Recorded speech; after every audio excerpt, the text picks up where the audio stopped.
Oh, so tell us about this beauty today. Well, this is Air Force serial number 660289. Now, what's interesting about that is a lot of times you'll hear people refer to an aircraft being built in 1966 because that's on the tail number. That's not correct.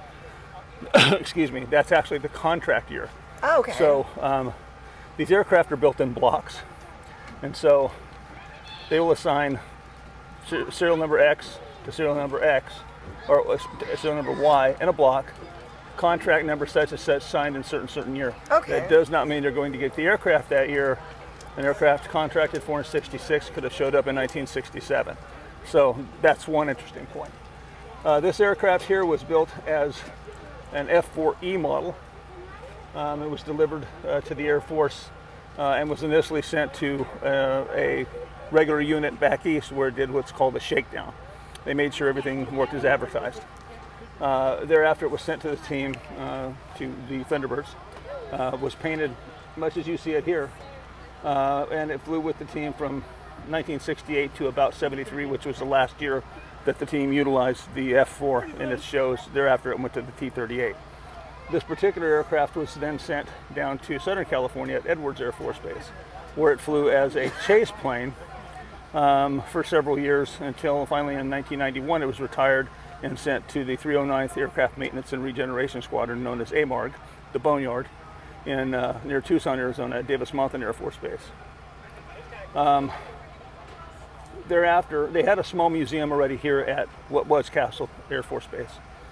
They acquired the plane and brought it here. Okay. And then when, in '95, they closed the base, the museum became its own separate operation, and that's how this particular plane ended up here. Now, when it was at Edwards, it was actually redesignated NF4E, which technically it still is. We just refer to it as an F4E because for the purpose of explanation, it's simpler. One thing you'll notice up in the front of the plane, it's called a fairing. This is where the gun would normally have been on an operational aircraft. Obviously, being a show plane, they have no need for a gun fairing, right? So they just put a faired device there to work with the aerodynamics. You see the 5 up on the tail there. The aircraft operated in several different positions with the team. So it was 5, it was 6, it was 3, it was 4, depending on what they needed. At that time, the team flew what was called, they had a 2-man solo. They later went to a 1-man because it was safer. But you'll see photos of not only this aircraft, but other aircraft that flew what's called the slot. They fly behind and below. Well, the J79 engines that were installed in all of the F4s up until the end, they had smokeless engines, were horrible. They were known for smoke. You could see the things coming from a mile. You'll see aircraft painted like this with a completely black tail. And people say, why does that have a painted black tail? It's not. It's simply covered in soot. and it was easier. I've talked to Jacobs, I can't remember his first name, I apologize, who was with the team for years. And once in a while he still contacts me, but he was telling me that it was easier just to leave the soot than to clean it every single time. And they would eventually clean it back up. But once again, the plane flew in different capacities. It was communications officer's aircraft, it was a slot bird, it was this, it was that.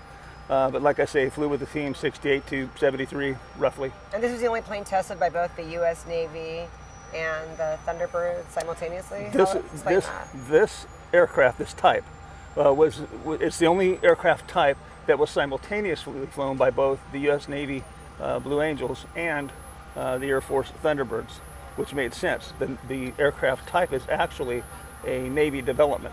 Oh, wow, okay. So, in the early 1960s, Robert McNamara, who was then the Secretary of Defense under John Kennedy and then later Lyndon Johnson, was pushing for something called commonality among the military services.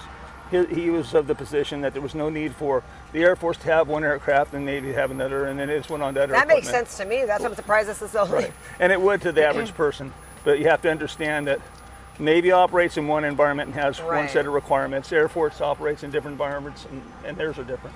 However, this was one time, and they do it occasionally, when the DOJ actually spent good money, on a good project. So the Air Force was bailed roughly 24 B model F-4 Phantoms from the Navy. They said, okay, fine, instead of developing our own, we'll take a look at that.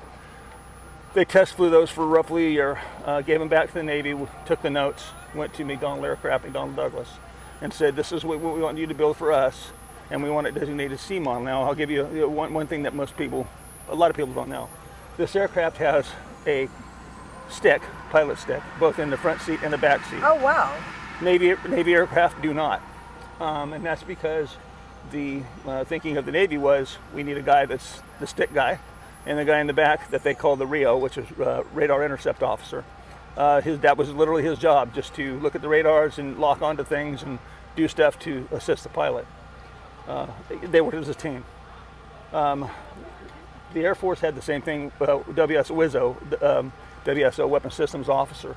But the initial thought was that we're going to have a qualified pilot in the front and a qualified pilot in the back, so that the guy in the back could take the stick and let the guy in the front stretch his legs a little and sort of not think about flying for a minute.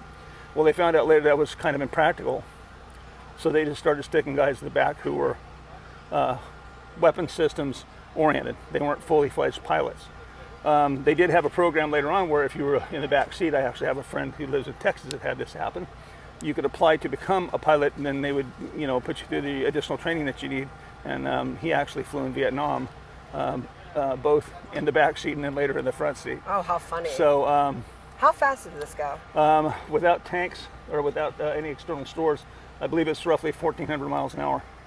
So, and then of course, by modern standards, that's archaic. I mean, you have things like the F-22 that has super cruise without going into afterburner. It can exceed Mach speeds. So these have to use afterburners. Afterburners meaning that they inject fuel past the burn chamber that actually adds additional burn and therefore thrust.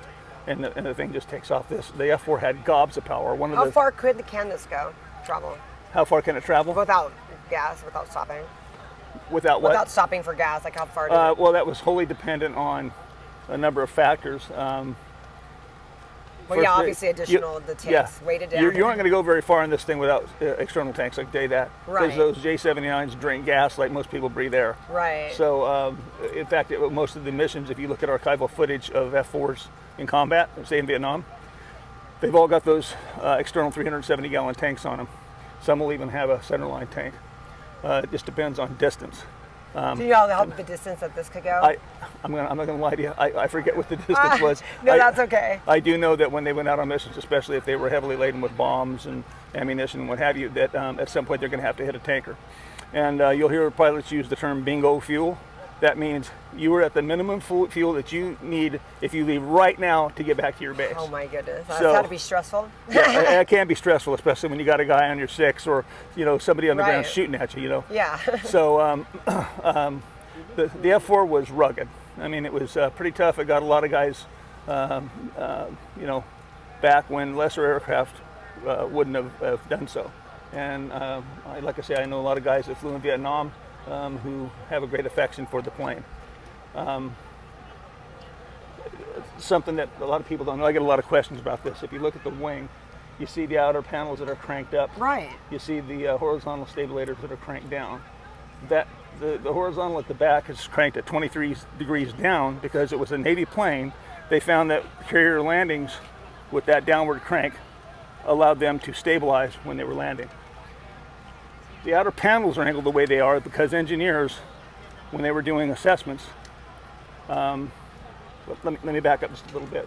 This is what they call a low mount wing, right? Okay. Then you have some that are center mounted, and you have others that are top mounted. If you look at the KC-135 back there, which is approximately the same as an airliner, it's a bottom mounted wing, and the wings bend ever so slightly up. That's called dihedral, and it's done to make the aircraft stable and fly it. They discovered that they needed approximately 5 degrees of dihedral on these wings to make it stable and fly. Well, the engineers did some calculations and they figured out, if we tilt those outer panels up at 12 degrees, we will get a net benefit of 5 degrees dihedral. That solves the problem, because the answer otherwise would have been to completely take the wing off and completely redesign. There's something called the wing box, which is a big section of alloy steel that the fuselage marries the fuselage and the wings and everything That would have together. taken too much work. It would have been millions of dollars in redesign. So the engineers were tasked with, how can we do this and not do that? Right. And they came up with this. They did it, worked, you know, and it also gives it a super cool profile. So So tell us about the astronaut that flew this. Colonel Eileen, oh my God. Right, her. So that's Right. that's who I was thinking. She was the last commander on last this plane. commander, okay. And something interesting about her, she was also a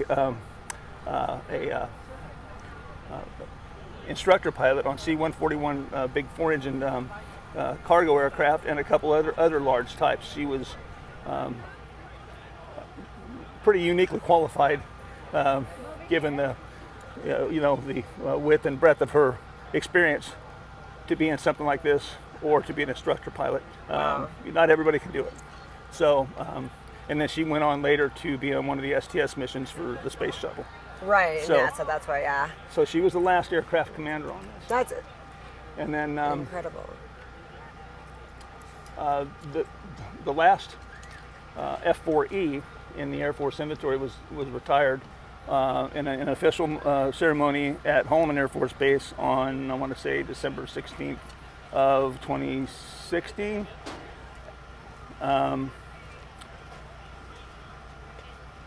Yeah, they had an official retirement ceremony, the last of the F-4s. Now keep in mind this thing came online with the Navy in the test and evaluation squadrons got it in 1960, the year before they were fielded to the regular squadrons, because those guys have to turn them and burn them and figure out how to fly them and the whole thing. So 1961 until 2016, that's a hell of a long Right. time to fly these things. And so it went through multiple iterations. The Navy had their, they had the B model and the J and the N and the S. The Air Force had the C and the D. We had D models when I was stationed in Spain there at Torrejon Air Base. And then, of course, the E's. And then the last iteration of the F-4 to fly with the Air Force was the G model. And that was used as a wild weasel, which were used for taking out surface-to-air missile sites, SAM sites. What they did was, where there would be a gun here, they pulled that gun and its ammunition container out, and they put in specialized electronic equipment that was utilized to detect those SAM sites. Mm-hmm. And the last of those flew during the first Gulf War. A friend of mine who is actually working at AMARG there in Tucson said we got 2 or 3 of those in when they were retiring them, and then Desert Storm kicked off, and 3 days later they sent crews back in, they picked them up again and took off. And then, of course, when Desert Storm was over, they finally dropped them off, and they were retired and used as targets and everything else. So planes had a long and storied history. There's a ton of people out there that are retired who could tell you stories for days, especially maintenance folks. I knew guys that they would call this thing everything in the book, every dirty name you could think of. That was their plane, right? But nobody else better talk about it. I mean, you know what I mean? It was like, I can say that, right, you better not. That's they funny. loved it. So the F-4 is iconic in U.S. military aviation history. There are few that can make that claim. There have been systems that have come and gone since the F-4 that are known, but they're not as iconic. How long has this been here at Castle? Well, like I say, it was picked up by the Air Force when this was Still on the Air Force was still the base. yeah. Yeah, so they picked it up. It went, I think, to AMARG in '91. I believe they picked it up a couple of years before the base was, caught up in the base realignment, what they call BRAC, base realignment enclosure. At that time, it was transferred over to what became Castle Air Right. So Museum. this was here before the museum, really. Yeah, This it is really one of was. the originals. Yeah, it really was. And if this thing could tell stories, it could tell stories for years. I mean, it's that iconic. It's had that kind of an effect. There are people who flew the thing in Vietnam who had their kids fly it, and then their grandkids fly it later on. That plane's been around a impressive. long time. The only other aircraft in the Air Force, still in the Air Force inventory that can make that claim is the B-52, and it'll be a 100-year airplane by the time it retires. Wow. So, Well, thank you so much for talking to us today. Sure. And what a great day at Castle Air Museum for Open Cockpit Day. It comes twice a year, so keep in mind for the next one. You yeah, gotta come out and come out and see us. Christ was born.